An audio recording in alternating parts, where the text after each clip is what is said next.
Je m'appelle Olivier Poussier, j'ai 57 ans, j'ai été chef sommelier de la Maison Le Nôtre pendant 32 ans, j'ai eu des expériences diverses et variées. J'ai travaillé en Angleterre, au Connaught, au Manœuvre 4 saisons, j'ai travaillé au Doyen, j'ai fait la Tour d'Argent pendant 4 ans. Donc j'ai une expérience de grande restauration. Dans mon métier de sommelier, j'ai commencé en 83 à la Tour d'Argent en tant que commis sommelier. Et j'ai commencé à faire des concours en 85 pour les concours du meilleur jeune sommet de France. Je pense qu'il est intéressant justement de se présenter des concours de façon régulière déjà, mais je pense qu'il est intéressant aussi de commencer très jeune. Parce que, bon, il y a des bons sommeliers qui font des concours, il y a des bons sommeliers qui ne font pas de concours. Le concours, c'est une mentalité, c'est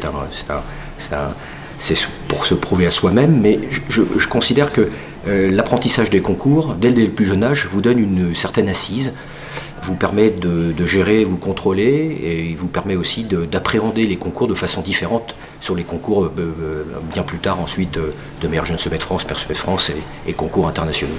Donc je trouve intéressant que les jeunes se préparent déjà avec meilleur élève sommelier. Ça permet déjà de se concentrer, de gagner en aisance et puis de gagner, je dirais, aussi en sûreté, en profondeur, et puis apprendre à s'exprimer en public, apprendre à décrire en public, c'est quelque chose qui n'est pas forcément inné, qui n'est pas forcément évident.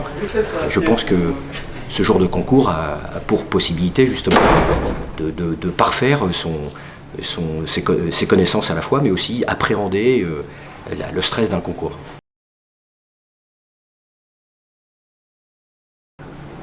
Je pense que j'encourage les jeunes à faire des concours. Moi j'en ai fait dès mon plus jeune âge de sommelier, dès que j'étais commis sommelier. Et je pense que avoir un objectif, c'est aussi avoir la possibilité d'approfondir son métier. Moi je suis resté presque 7 ans commis sommelier, parce que la grappe pour moi signifiait quelque chose. Je ne voulais pas la porter tant que je n'ai pas un niveau de connaissance établi. Aujourd'hui, il y a des concours divers et variés. Le trophée Chapoutier en fait partie. Et je trouve intéressant, si vous voulez, que les jeunes y participent. Et le conseil que je dois donner, c'est qu'un concours, ça se prépare. On peut effectivement prendre connaissance et prendre le pouls des concours en s'inscrivant dans divers concours et autres. Mais il faut toujours le faire avec de la conviction, du sérieux et mettre toutes les chances de son côté. Ça c'est important, on n'y va pas, on peut aller voir un concours comment ça se passe, prendre des décisions ensuite dans le futur, est-ce qu'on continue les concours ou pas, mais je pense qu'il faut y aller avec toute l'envie et toutes les convictions pour réussir. Hein. On ne fait pas un concours pour l'échec, on fait un concours pour essayer de le gagner. Hein.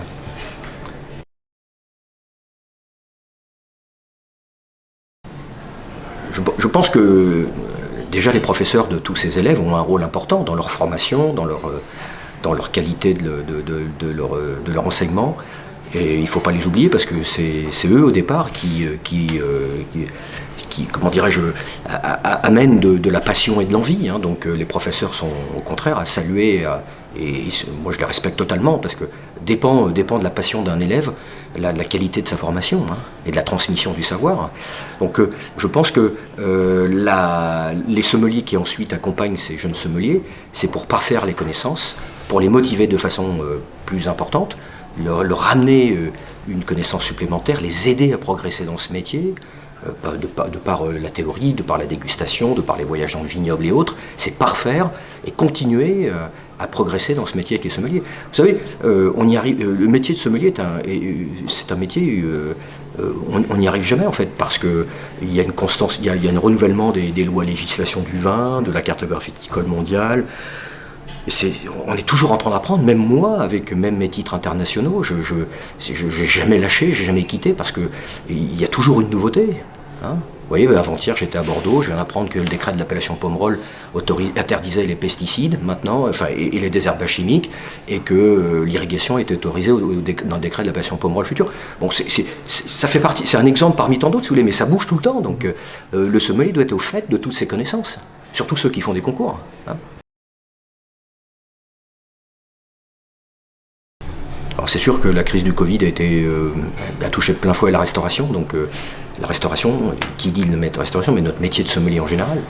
Alors Le métier de sommelier est vaste aujourd'hui, hein. Il y a des sommeliers conseils, il y a des sommeliers qui travaillent dans des caves, il y a des sommeliers qui ne sont pas uniquement dans un restaurant, mais notre vrai métier de sommelier à la base, c'est quand même le travail en salle, le service du vin, les accords mets vins, qui est un rôle qui est vraiment un des cœurs de piliers de notre métier, hein, quand même. C'est le sommelier dans la construction de la cave, dans la réalisation de sa cave, et c'est une évidence, mais derrière, c'est aussi un rôle de conseil, un rôle vis-à-vis de la clientèle, et qui n'est pas négligeable. Donc l'évolution du métier de sommelier, bien sûr, aujourd'hui avec les sommeliers conseils, avec l'arrivée bien sûr du e-commerce, et aussi des sommeliers qui sont aussi conseils dans des sites de net qui vendent du vin. C'est aussi une ouverture vers d'autres voies pour les sommeliers, mais il y a effectivement une évolution du métier qui est assez intéressante et qui doit s'ouvrir aussi, je pense, l'évolution du métier de sommelier à toute boisson distillée fermentée, pas que le vin. Donc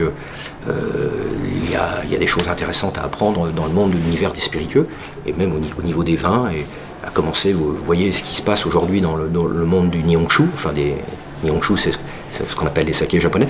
C'est une révolution culturelle en Europe qui arrive depuis une dizaine d'années, où le sommelier est à même de comprendre, avec des diplômes de master sommelier saké. Donc il y a une masse de connaissances qui est incroyable et qui est inépuisable, et qui fait que notre métier de sommelier a des ouvertures incroyables, hein.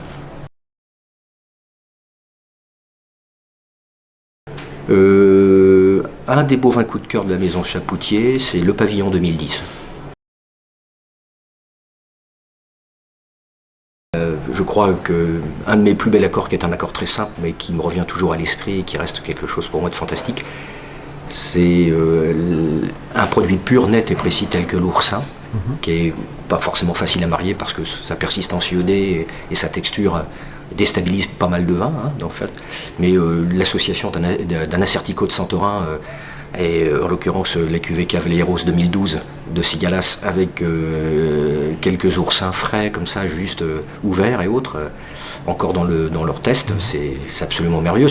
C'est une émotion incroyable, parce que le vin, l'Assertico, qui est un cépage exceptionnel, qui est un cépage qui a plus de 34 siècles d'existence, et qui pousse sur le volcanisme de Santorin, mais aussi dans d'autres parties de la Grèce. Mais c'est un cépage qui épouse l'identité à la fois saline et minérale du volcanisme, et qui a la capacité, grâce à